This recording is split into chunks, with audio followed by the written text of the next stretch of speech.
ನೀವು ಕೂಡ 18ರಿಂದ 24 ಏಜ್ ಅವರಾಗಿದ್ರೆ ಈ 5 ಥಿಂಗ್ಸ್ ಅನ್ನ ಇಗ್ನೋರ್ ಮಾಡಲೇಬೇಡಿ.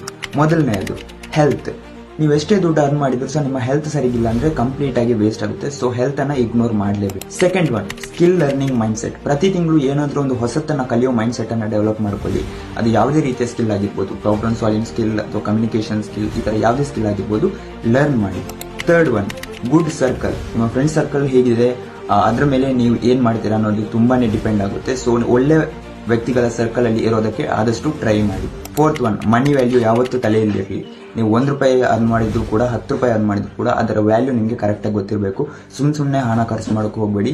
ಎಲ್ಲಿ ಹಣ ಖರ್ಚು ಮಾಡ್ತೀರಾ ಅಲ್ಲಿಂದ ಅಸೆಟ್ ಕ್ರಿಯೇಷನ್ ಮಾಡಿ.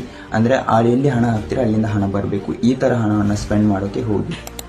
ಸೆಲ್ಫ್ ಕಾನ್ಫಿಡೆನ್ಸ್ ಅನ್ನು ಬಿಲ್ಡ್ ಮಾಡ್ಕೊಳ್ಳಿ. ಪೀಪಲ್ ಏನ್ ಹೇಳ್ತಾರೆ, ಜನ ಏನ್ ಹೇಳ್ತಾರೆ, ಅವರ ಒಪಿನಿಯನ್ ಮೇಲೆ ನಿಮ್ಮ ಡಿಸಿಷನ್ ಅನ್ನ ನೀವು ಡಿಪೆಂಡ್ ಮಾಡೋಕೆ ಹೋಗಬೇಡಿ. ನಿಮ್ಮ ಓನ್ ಡಿಸಿಷನ್ ತಗೊಳ್ಳಿ.